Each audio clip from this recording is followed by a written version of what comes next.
Salut les marques, c'est les Smart. Salut le peuple de Catch-Up. Bienvenue dans votre podcast qui transpire le catch. Chaque semaine, les chroniqueurs de la team Catch-Up vont passer au crible tous les shows WWE majeurs et vous faire un review très sympathique. Pour faire cette review, parfois nous sommes 1, parfois nous sommes 3, aujourd'hui nous sommes 2, puisque moi, Papy, je suis accompagné de l'inénérable Letty. Bonjour Letty. Salut Papy, salut tout le monde. Ça va, la forme? Eh ben très bien, et toi? Oh bah, c'est un peu venteux aujourd'hui, mais à part ça, ça va. Au moins, il n'y a plus de neige. Oui, c'est déjà pas mal. Voilà, comme ça, le peuple de Catch-Up pourra essayer de deviner quel jour nous avons enregistré ce podcast. Mettez-le en commentaire, bien sûr, et vous aurez droit à rien du tout. Mais mettez-le quand même. Bon, bah, Letty, pourquoi on est là aujourd'hui? Pourquoi? Eh ben, on est là pour un SmackDown historique, m'a dit Ringside. Il vient de m'envoyer un message en disant attention, il faut le dire, c'est historique, puisque c'est le SmackDown 1318 qui se passait à Salt Lake City, dans l'Utah. Et puis, pourquoi historique?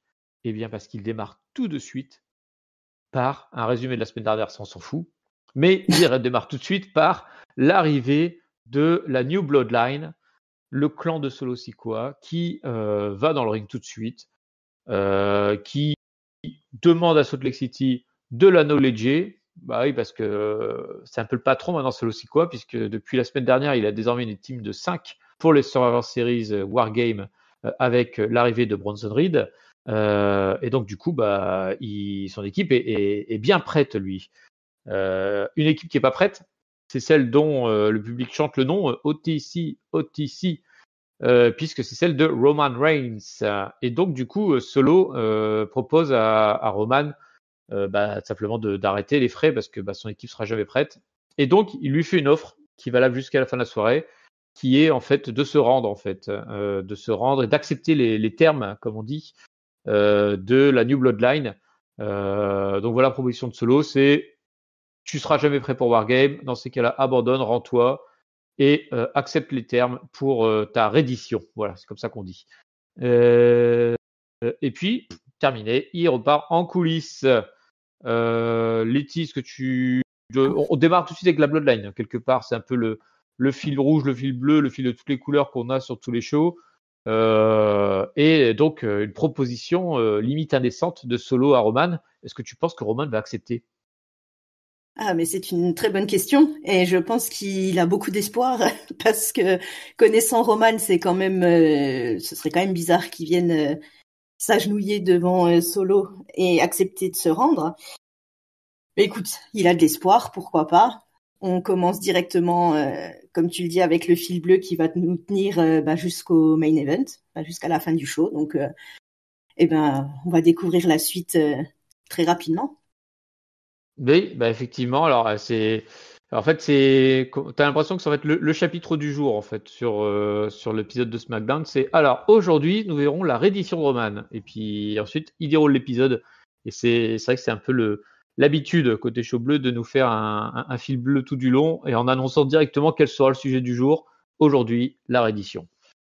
Et une des qui ne vont pas se rendre, c'est Bianca Belair. Bianca Belair qui débarque dans le ring. Mais pourquoi donc Bianca? Et toute seule en plus. Alors qu'est-ce qui se passe? Mais oui, on nous rappelle que on est dans un tournoi en ce moment, le tournoi US féminin, qui voit s'opposer en quart de finale des triple threat, avant une des demi-finales et une finale qui sera d'ailleurs annoncée pour le Saturday Night Main Event, je crois. Et donc dans cette triple threat, on a Bianca Belair qui affronte Chelsea Green, et Blair Davenport. On ne connaît pas de Blair Davenport. Est-ce qu'elle a un gros nez? C'est pour ça qu'on l'appelle comme ça. On ne sait pas. Nous verrons durant le match.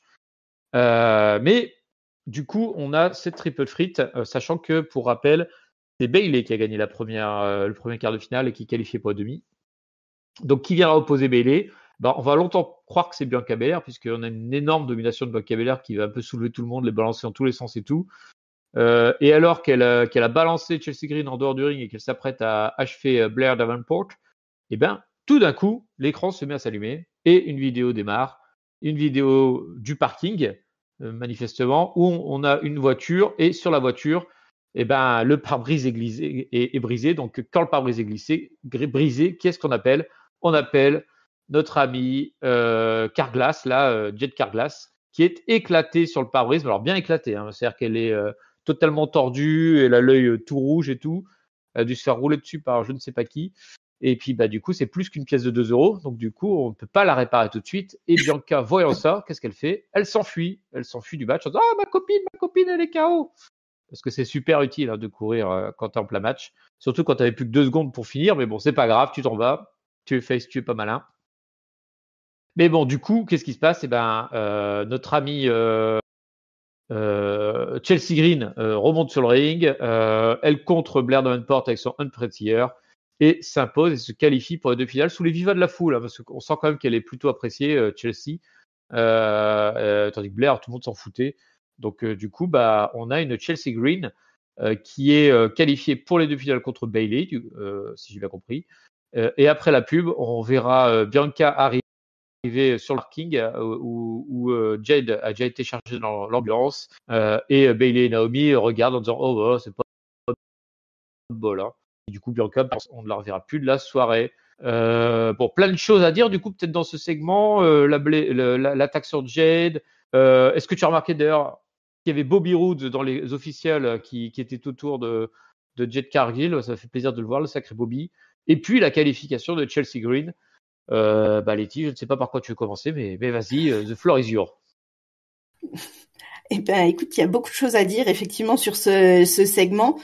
On continue donc ce fameux tournoi qui démarre doucement. Où forcément, il faut un petit peu pour en trouver 12. Il faut bien aller taper dans les personnes un peu moins présentes. Donc effectivement, Blair Davenport qu'on n'avait pas trop vu depuis son arrivée. Elle avait eu quelques semaines un petit peu mise en avant et depuis on l'avait un petit peu oubliée. Donc bon, écoute, pourquoi pas, on lui laisse une petite chance. Voilà, le match était pas bon, mais il était pas mauvais non plus. Donc voilà, pourquoi pas.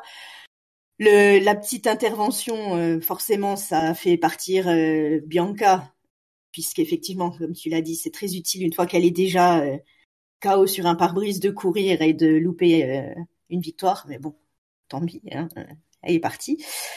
La victoire de Chelsea me fait très plaisir. J'aime beaucoup Chelsea, donc l'avoir avancée, je me fais pas trop d'illusions sur le fait qu'elle gagnera la ceinture, mais au moins elle continue. Je trouve que c'est toujours plaisant de la voir, que ce soit dans le ring ou dans les petits segments en dehors.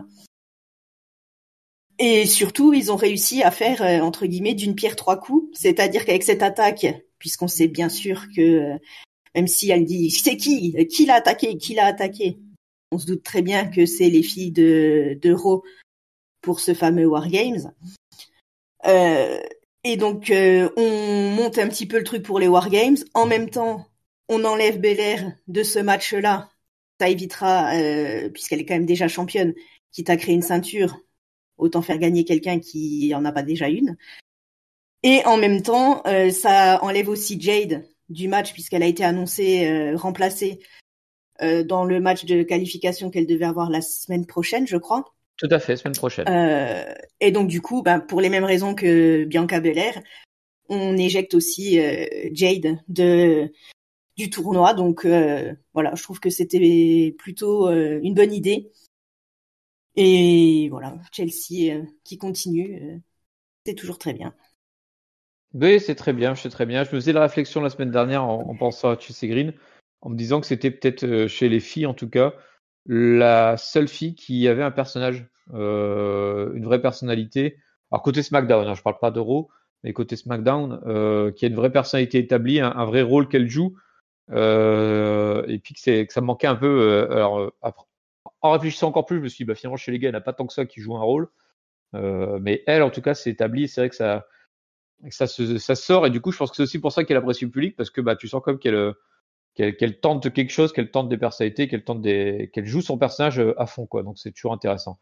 Et puis par contre pour Jade Carglass effectivement qui est éliminée, est-ce qu'elle serait éliminée aussi de Wargame qui est mine de rien le lendemain du prochain SmackDown, donc quelque part ça serait étonnant qu'elle soit éliminée pour l'un et valide pour l'autre.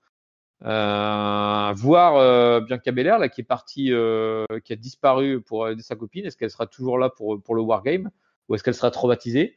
Et ma dernière question, alors là, peuple de catcheur, vous en avez plein, mettez vos réponses en commentaire. Parce que tu disais, Letty, elle a certainement été attaquée par l'équipe pro des Hills, notamment d'Euro. Je suis pas sûr. C'est pas sûr du tout qu'elle ait été attaquée, qu'elle n'ait pas été attaquée par quelqu'un qui voudrait, par exemple, intégrer l'équipe, ou quelqu'un qui ne voulait pas l'avoir dans le tournoi US. Ça peut être aussi des raisons, puisque si elle n'est pas dans l'équipe, forcément, il faudra qu'elle soit remplacée. Voilà, sur ça, je vous laisse vous débrouiller avec toutes ces hypothèses et me donner vos conclusions en commentaire. On peut juste dire que le match a duré 10 minutes 04. Voilà, je ne l'ai pas dit ça. Tant qu'on est dans le titre US, on va enchaîner, puisqu'on a un US Championship dans la foulée, mais cette fois-ci masculin, avec LA Knight, le champion titre, qui va affronter Santos Escobar. Mais avant le match, qu'est-ce qui se passe? Et pareil, nouvelle fois, la télé s'allume toute seule, elle est possédée, elle s'allume toute seule, et cette fois-ci, c'est un segment vidéo de Shinsuke Nakamura, qui va, on ne sait pas ce qu'il raconte, de toute façon, il parle japonais.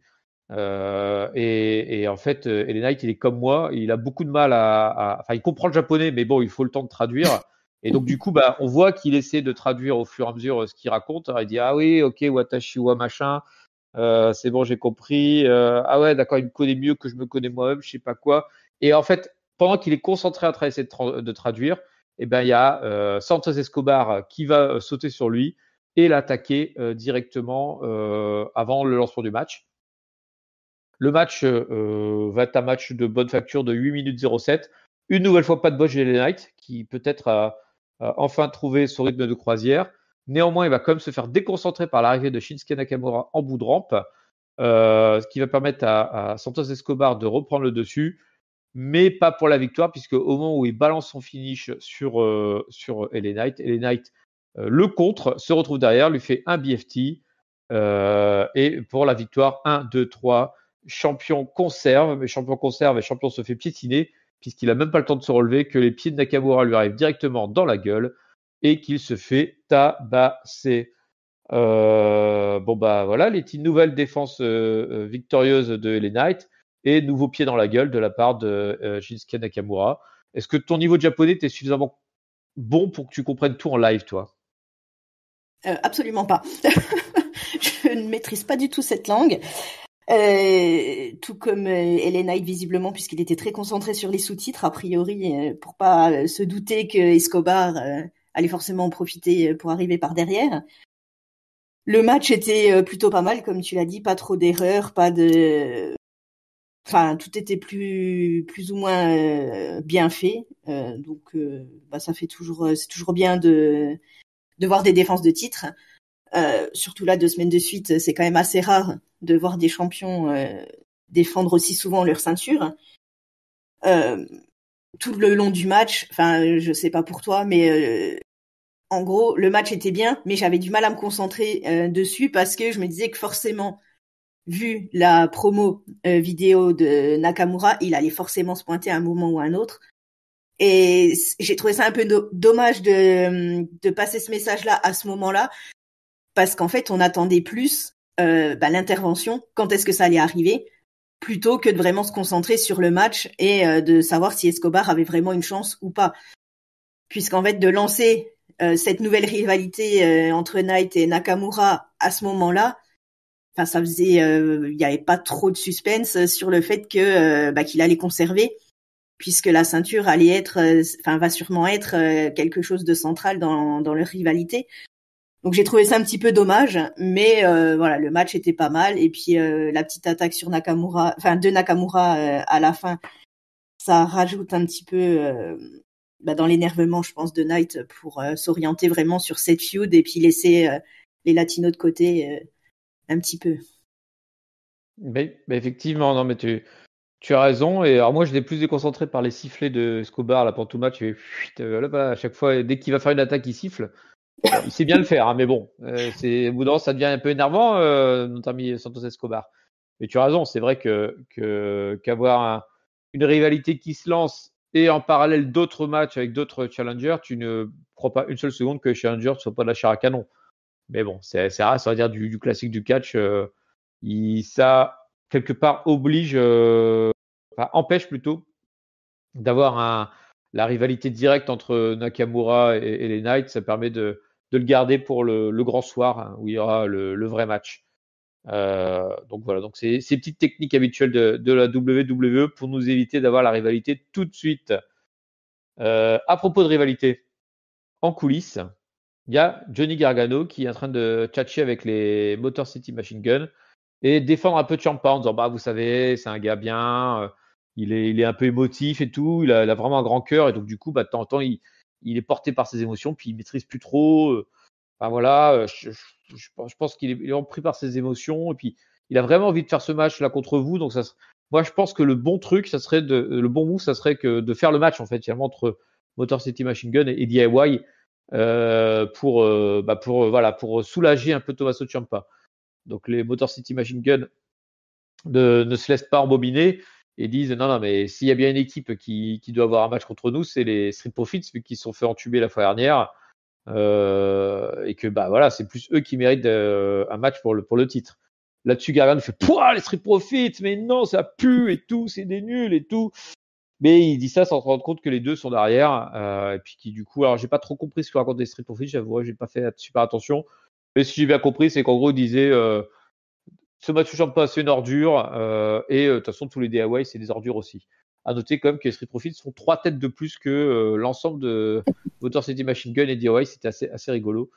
Je vais tout de suite enchaîner parce que bon, c'est vraiment de la micro rivalité. On va avoir un match un peu plus tard qui sera d'ailleurs le dernier match de la soirée entre Montesford et Tommaso Ciampa dans la directe lignée de cette rivalité. Un match de 7 minutes 58 où finalement Montesford va être dominé sur enfin va plutôt dominer Ciampa, mais au moment où il tente un splash, il se prend un méga coup de genou. J'ai d'ailleurs cru qu'il avait vraiment arraché sa tête sur le coup de genou, qui permet à Tommaso Ciampa d'enchaîner avec son finisher, mais non, car une nouvelle fois, exactement le même spot qu'avec LA Knight, Tommaso Ciampa saute derrière, sauf que là, au lieu de faire son n'importe quoi. Montesford saute derrière, sauf que là, au lieu de faire son finisher, il lui fait un joli roll-up et gagne le match, ce qui fera péter un plomb à Ciampa, qui va attaquer Ford. Puis Dawkins va arriver pour essayer de l'aider un peu. Gargano va essayer de calmer Dawkins, mais du coup Ciampa va reprendre le dessus et retabasser Dawkins. Puis alors que Gargano essaie de le calmer, il va se faire repousser sur les fesses, tandis que les Motor City Machine Gun viendront pour sauver Gargano avec un Ciampa qui s'éloignera du ring. Donc voilà, donc on a toujours cette triple rivalité avec les Street Profits qui reprennent plein la gueule, hein, globalement ceux qui prennent tout dans la tronche. Les Motor City Machine Gun qui sont les bons, hein, qui sont en train d'essayer d'intervenir, de calmer le jeu, de dire, de vouloir des challengers méritants. Et DIY, et là-dessus, Letty, j'attends ton avis, qui est en train de jouer double partition, j'ai envie de dire, puisqu'il y a la partition du Ciampa et Gargano ne s'entendent plus et commencent à bien se disputer, puisque à chaque épisode, on a Ciampa qui repousse Gargano. Ou alors, deuxième partition, un Gargano qui pour l'instant nous la joue petit malin, à essayer de faire style je suis le gentil et Ciampa est le méchant, et qui en fait finalement toutes ses actions vont dans le sens de Ciampa, c'est-à-dire qu'il demande un match pour le titre, il intervient pour le défendre, il n'y a jamais de coup entre les deux, hein, ils se repoussent toujours mais il n'y a jamais de coup. Donc ma question c'est, est-ce que du coup on part vers une rivalité fratricide ou alors un turn complet de DIY qui viendrait voler leurs amis Motor City Machine Gun? Eh bien, c'est une très bonne question. On a vraiment l'impression que effectivement Gargano est un peu le point central de cette rivalité. Enfin, Gargano et DIY par là même, mais surtout Gargano qui, comme tu dis, est à la fois sympa avec ses anciens amis, surtout que tout le monde, enfin dès le départ, a mis, enfin les commentateurs, tout ça, ils ont mis vraiment un gros focus là-dessus, sur le fait qu'ils dormaient sur leur canapé, nanana. Donc vraiment de créer, pour nous qui sommes pas au courant de tous ces trucs-là, vraiment nous donner comment dire, l'histoire par derrière, voilà, de se dire, voilà, c'est vraiment des amis et tout ça. Ciampa qui a l'air de tester un petit peu l'amitié de Gargano, puisque si je me trompe pas, il me semble qu'à la fin, quand Gargano est reparti, Enfin, ou quand Ciampa est parti, il lui a dit, il va falloir que tu choisisses, c'est eux ou moi. Exactement, Et, tu as raison. et donc du coup, voilà, rien qu'avec cette petite phrase, on se dit que effectivement, Gargano va avoir un choix. Donc comme tu dis, soit il va privilégier entre guillemets ses anciens amis et Dia va exploser et Ciampa va péter un câble, mais je sais pas dans quel contexte. Du coup, sur qui il va pouvoir lâcher ses nerfs. Soit il va jouer un petit peu le jeu de Ciampa et finalement tourner heel et où justement on aura une rivalité contre les Motor City Machine Guns et je pense les Street Profits qui vont rester quelque temps encore dans l'équation puisqu'ils ont encore du coup leur match, un nouveau match de championnat qui va être fait, je sais pas quand, mais prochainement. Donc voilà, ça pose beaucoup de questions. Et là, je pense que tout le monde va être tourné sur Gargano et puisque c'est lui qui va devoir, comme l'a dit Ciampa, prendre une décision et choisir son camp en fait. Est-ce qu'il va privilégier ses anciens amis ou son partenaire par équipe? Voilà, je fais ton camp camarade. Après, moi, je t'avouerai que comme pour moi, Gargano, il est toujours heel, je considère qu'en fait, il a déjà choisi son camp. Et vous verrez, j'ai raison. C'est une sale petite fouine.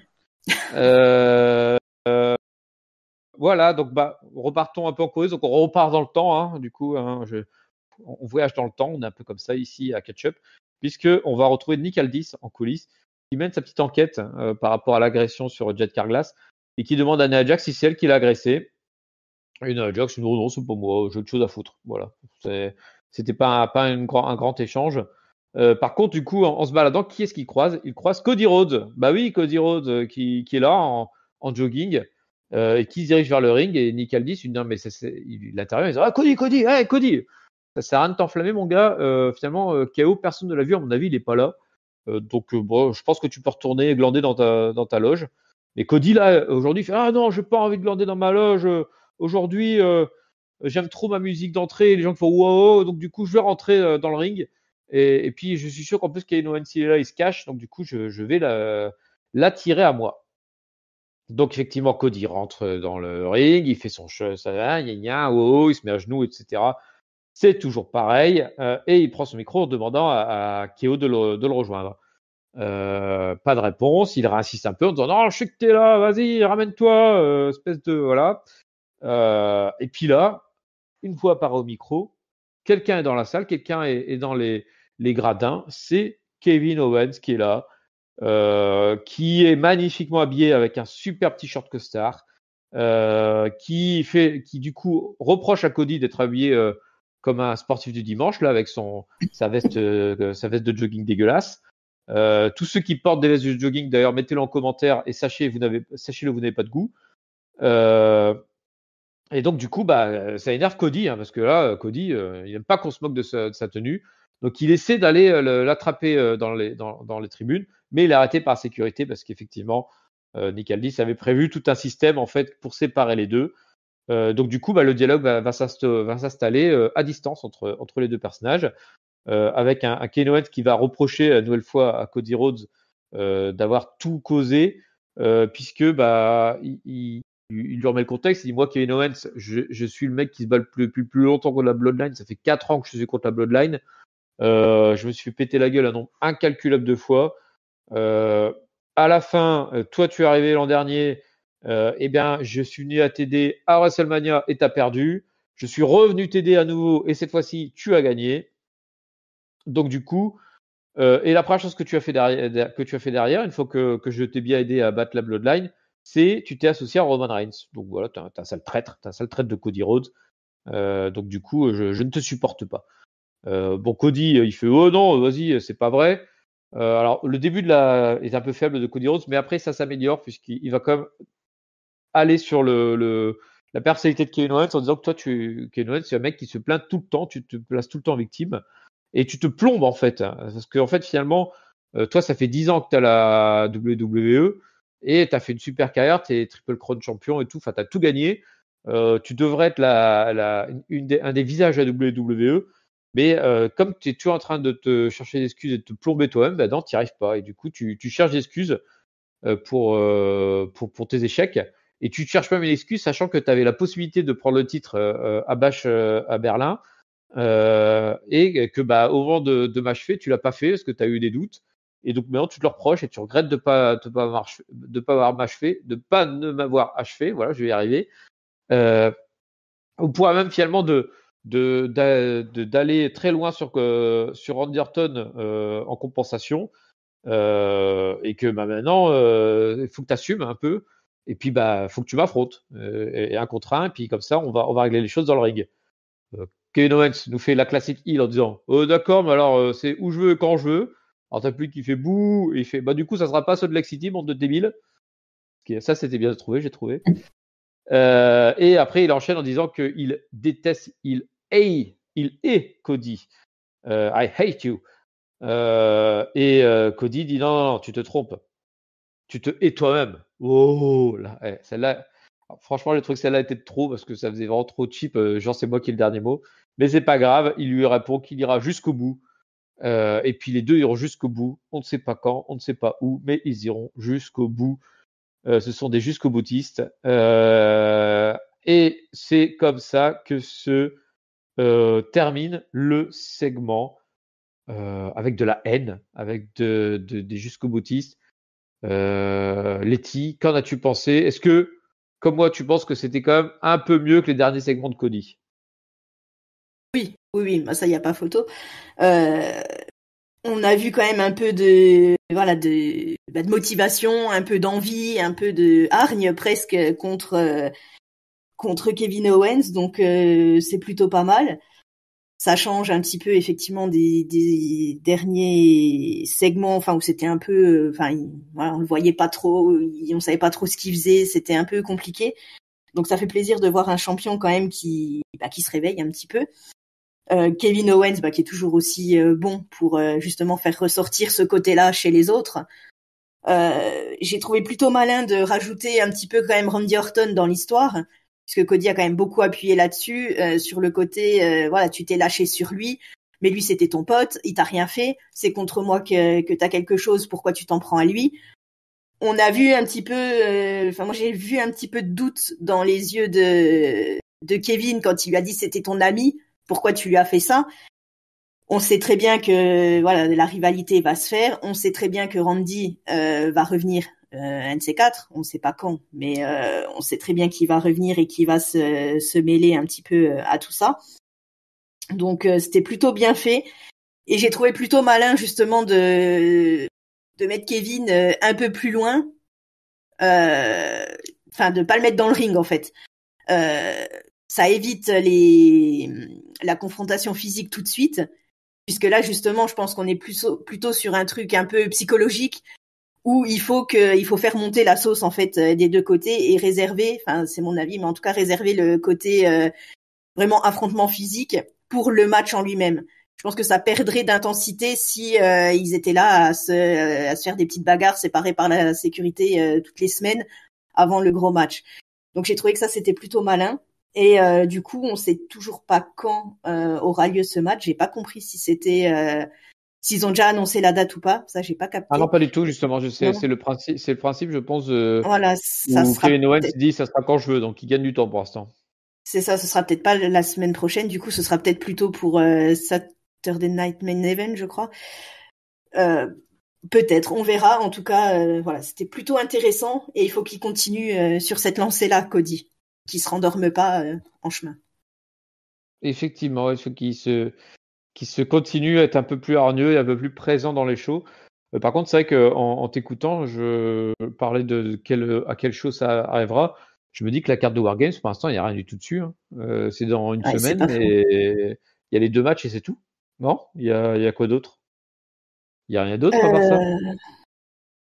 Ah écoute, non, je crois Parce pas. que les ceintures sont pas défendues. Aucune ceinture n'est défendue, autant que je sache. Ouais. Puisque les filles sont dans le Wargame. Côté gars, Cody, on l'a vu, il n'est pas programmé. Chez Raw, c'est qui? Le Gunther contre Damien Priest, il Contre est où? Il est à Damien Priest. Wargame? Oui. Ah voilà, Là, donc je j'en fais un déjà. suis sur la carte, effectivement. Il y a le Wargames masculin, le Wargame féminin et le World Heavyweight Championship. et c'est tout pour l'instant. Ah là là, une petite carte à la NXT, erreur de Triple H une nouvelle fois. On se fait chier quand c'est ça. Bon bah, espérons que les 2 derniers Go Show rattrapent un peu la sauce. Ça serait bien qu'on ait des Survivor Series classiques un jour, Monsieur Triple Oui, ce H. serait bien. Ce serait bien. Ah là Là, là c'est là vrai que là. effectivement, j'avais pas pensé à ça, mais 3 matchs, c'est léger quand même. Ah ouais, c'est léger, c'est léger. Ouais. Ok, bon, à noter quand même que Cody, un peu plus tard, on le verra retourner dans les coulisses et il va agresser gratuitement Carmelo Hayes qui lui demandait des nouvelles. Il était tranquillement en train de discuter avec Giovanni Vinci. Il fait hey, Cody, je sais pas quoi, bref, gentiment. Et là, Cody Rhodes l'agresse, ce qui fera qu'on a un Cody Rhodes qui va enfin catcher la semaine prochaine contre Carmelo Hayes. Mais bon, c'est pas sympa de la part de Cody qui a agressé comme ça Carmelo, qui n'avait rien demandé. Dans les coulisses, toujours, on se retrouve on voit arriver la Bloodline et qui va aller dans la suite privée de Roman. Et puis, du coup, bah, ils vont un peu tchatcher à 4. Ils vont essayer de retrouver encore des noms à associer à leur groupe. Donc, Jay va proposer Cody. Mais il est tout de suite envoyé dans ses 22 par Roman qui lui dit oh, non, mais c'était un one thing avec Cody, mais c'est terminé. Du coup, Sami enchaîne en disant bah on pourrait retenter Seth. Et alors là, t'as Roman Reigns qui ouvre les yeux, t'as l'impression qu'il va lui arracher la tête, donc c'est clairement pas une option. Et donc du coup, il dit bah quel est ton plan alors Roman? Parce que moi je veux bien, mais c'est quoi ton plan? Alors Roman a dit que bah pour lui l'essentiel c'est qu'il soit à 4 et que ils soient unis. Hein, que c'est ça le plus important finalement cette réalité, c'est que l'ancienne Bloodline soit revenue ensemble et que c'est ça qui compte le plus pour lui. Et que quitte à mourir ensemble, ben il y a pas de souci, mais tant qu'ils seront à 4, c'est ça qui comptera toujours le plus pour lui. Sami redemande du coup quel est son plan et là Roman dit bah je sais pas, j'ai pas de plan. Donc on sent vraiment un Roman tout autant désemparé que la semaine dernière, Letty. Hein. Il est perdu Roman. Ouais, il est un petit peu perdu, il sait pas trop, il se rend compte que c'est compliqué. Et après, je trouve qu'il y a eu quand même un petit tournant au niveau justement de son état d'esprit, j'ai l'impression. Parce que ce qu'on disait les dernières fois, c'est que il avait tendance un peu à avoir toujours son ego un peu surdimensionné qui revenait, qui essayait de ressortir. Et là, j'ai trouvé que le côté on est là, on est tous les 4, c'est tout ce qui compte. Si on doit mourir, tant pis, on mourra, mais au moins on sera ensemble. J'ai trouvé que il se rend compte qu'effectivement à eux 4, ils forment quand même une famille et que voilà, il n'y a pas besoin forcément de plus que ça. Et il se rend compte de l'importance aussi qu'ont ces 3 autres personnes, puisque sinon il serait tout seul. Donc peut-être que je suranalyse, hein, j'en sais rien, mais j'ai eu l'impression qu'il y avait un petit peu de ça. Et puis le fait de vouloir partir à 4, je trouve que c'est pas forcément une mauvaise idée. Donc pourquoi pas? On verra la suite. On verra la suite, mais effectivement, on a un Roman qui, à mesure qu'il se rend compte qu'il est de plus en plus isolé, peut-être se redevient un peu plus humain et se lie et a des plus gros liens avec le reste de son clan, peut-être. Effectivement, tu as raison. Letty, où on en est? On en est où? On en est à un match, donc l'avant-dernier match de la soirée, mais le dernier match que nous allons vous décrire, puisqu'on avait un match féminin, un tag team entre Naomi et sa copine Bayley, donc les 2 copines du parking, qui affrontaient Candice LeRae et Tiffany Stratton, plus Nia Jax qui était avec elle plutôt. Nia Jax sera son importance puisque alors que Bayley et Naomi dominent, elle va intervenir et causer la disqualification de son équipe en 8 minutes 08. Le match, le post-match va dégénérer tout de suite parce que Nia Jax du coup va continuer à tabasser les gentils dans le ring, ce qui va causer l'intervention de Io Sky qui va permettre de reprendre le dessus, mais dans le côté heel, cette fois-ci c'est Liv et Raquel qui étaient donc bien là par rapport à ce qu'on disait tout à l'heure sur Jet Carglass. Liv et Raquel étaient bien dans les coulisses et elles interviennent aussi pour tabasser Io Sky. Et enfin, une dernière arrivée puisqu'on a Rhea Ripley qui arrive en dernière avec un masque pour protéger je crois qu'elle fracture du plancher orbital de mémoire. Mm.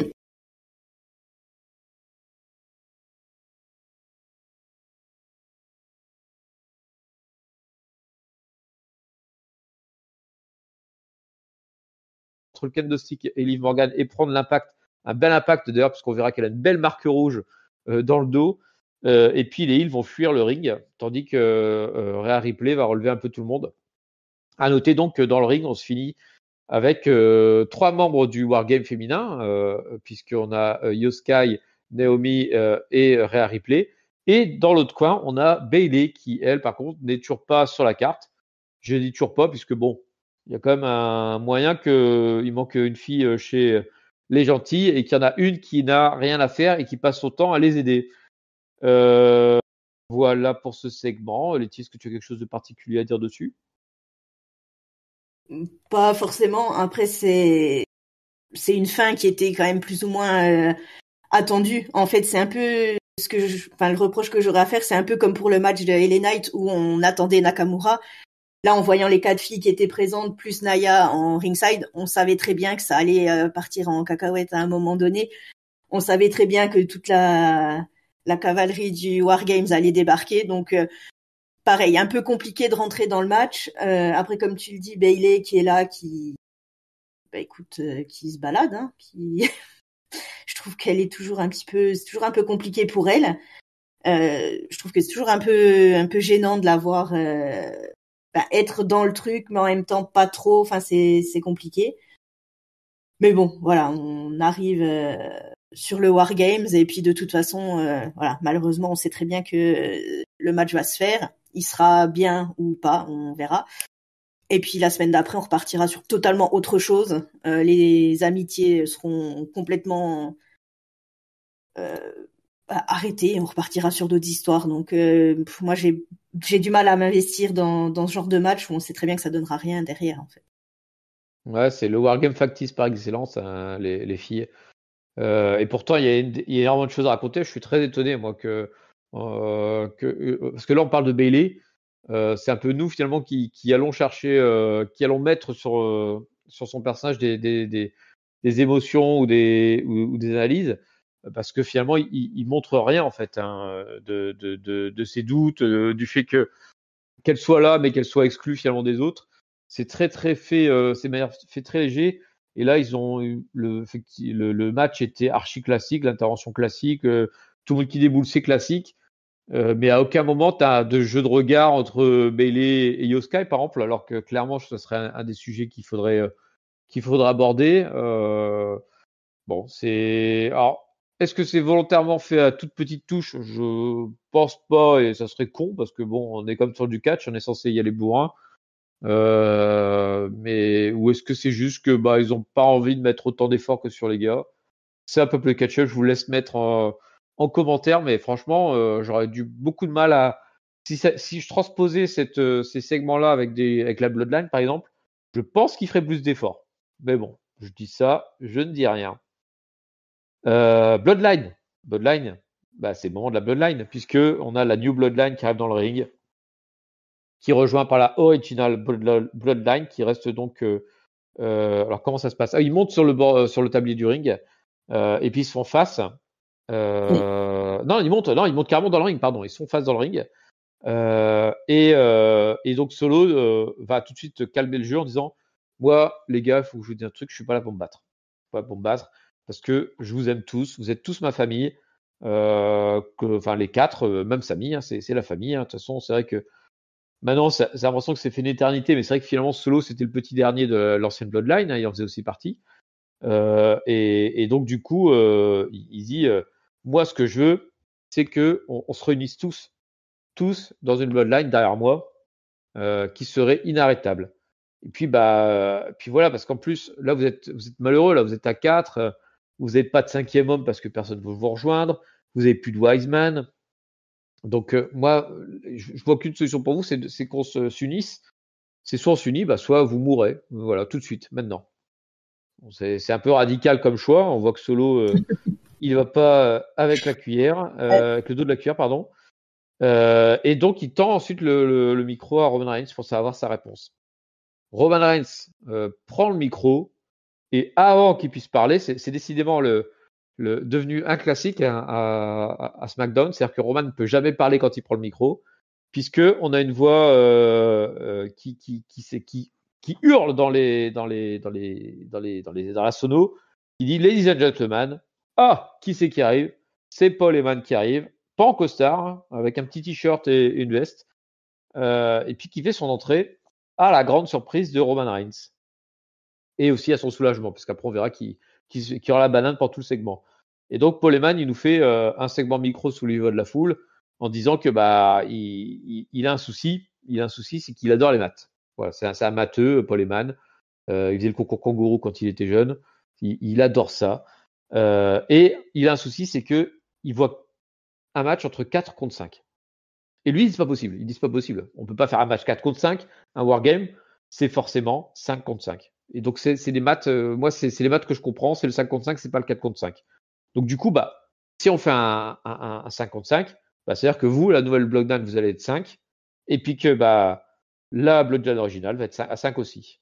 Et là, il se tourne vers l'entrée de la rampe, et qui c'est qui arrive? C'est le Rock, CM Punk. CM Punk démarre. Et il entre directement dans le ring pour que tout parte en baston. Ça se tape dans tous les sens. La Original Bloodline va nettoyer le ring en 2 secondes. Les 3 Usos, puisque Sami Uso, bien sûr, vont sauter par-dessus la trump cord pour éliminer les nouvelles Bloodlines qui étaient restées au sol. Tama Tonga et Tonga Loa, eux, essaient de remonter par les côtés pour attaquer CM Punk et Roman Reigns. Résultat, un Spear et un GTS. Toute la nouvelle Bloodline est éclatée au sol. Dans le ring, Roman Reigns et CM Punk se font face avec de la tension. Et entre les deux, un visage apparaît derrière la troisième corde, celui de Paul Heyman, qui est mort de rire. Fin. Eh bien, voilà, la fin de ce SmackDown. La fin de ce segment. Le 5 contre 5 est officialisé. Letty, est-ce que toi aussi tu étais gêné d'un point de vue mathématique d'abord? Ça, c'est très important. Et est-ce que tu t'attendais, ne serait-ce qu'un petit peu, à l'arrivée de CM Punk? Alors, je ne m'y attendais absolument pas. C'était une grosse surprise. Autant Paul Heyman, je me doutais qu'à un moment donné ou à un autre, il allait débarquer. Autant niveau CM Punk, vraiment, je m'y attendais vraiment pas. Après, ça fait sens quelque part, puisque Paul Heyman, il allait forcément revenir avec quelqu'un qu'il connaissait bien. Le Rock revenir aussitôt et sans surprise et sans être annoncé avant, ça me semblait compliqué. On avait pas mal évoqué, que ce soit sur les réseaux, tout ça, Lesnar, mais voilà, bon, quitte à choisir un Paul Heyman guy, je préfère encore que ce soit CM Punk. On n'est pas d'accord. On n'est pas d'accord. Eh ben, pourquoi t'aurais préféré Lesnar?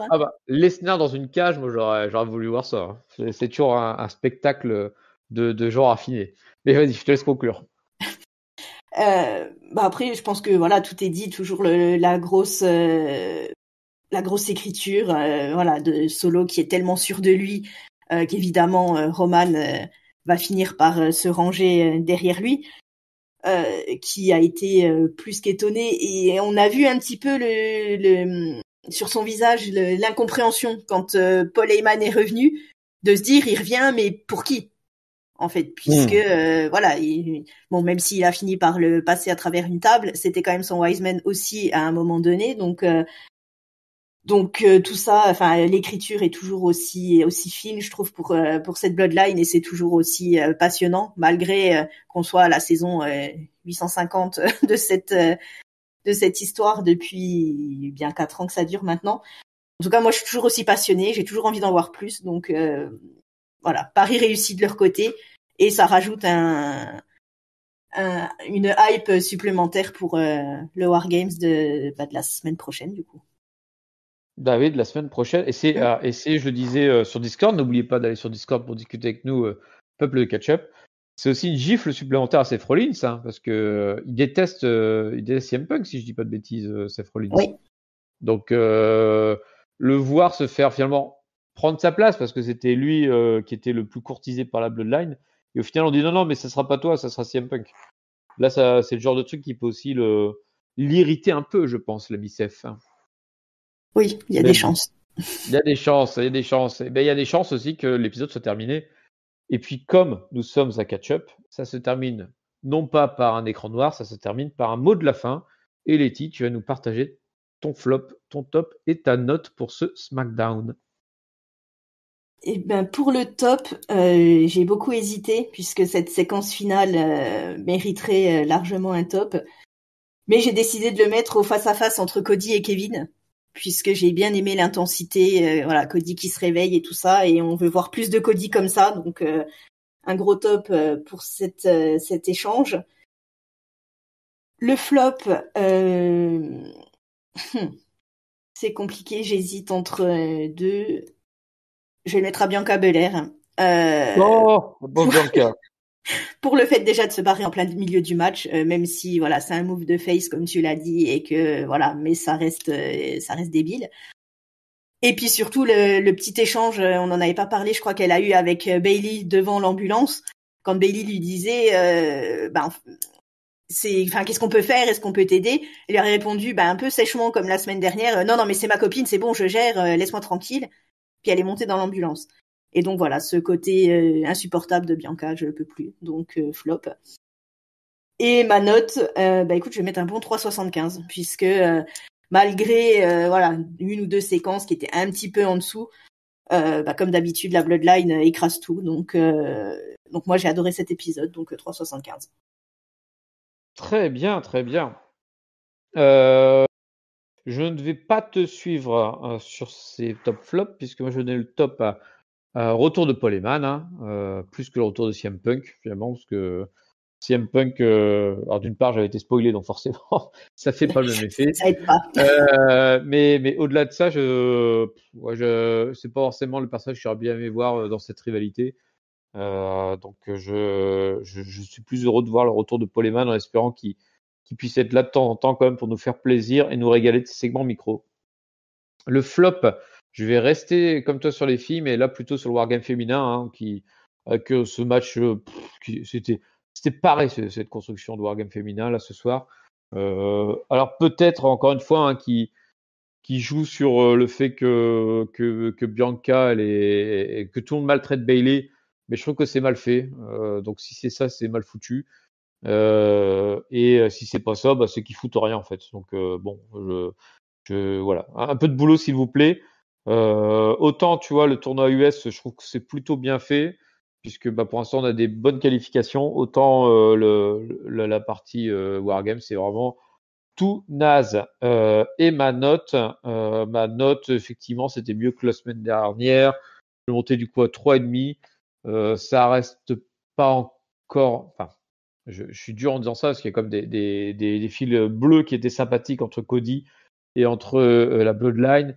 Mais j'aimerais que ce soit comment dire, des shows qui soient plus enfin, il manque toujours cette petite identité au show bleu, en fait, finalement.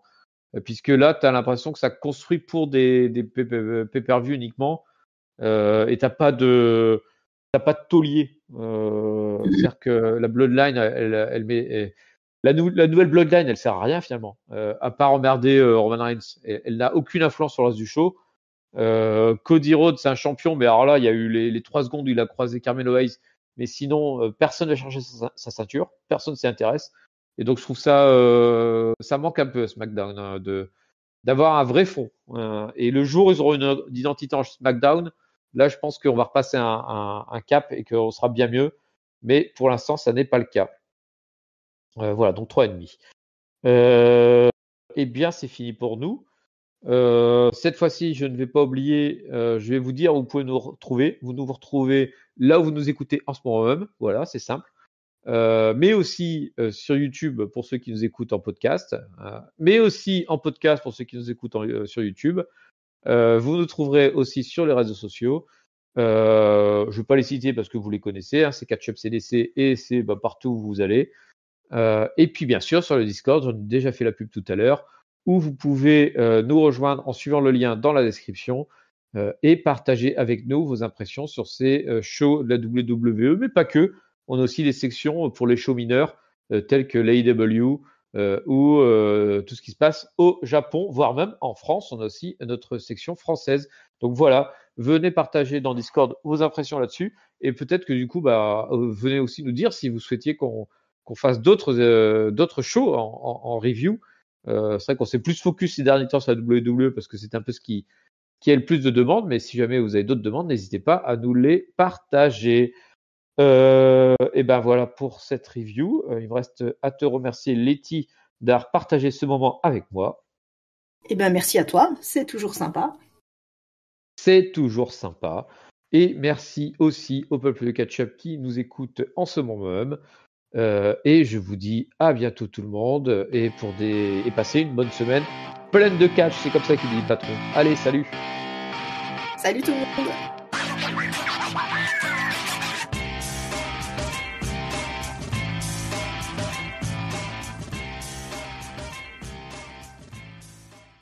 Laisse-nous dans une cage.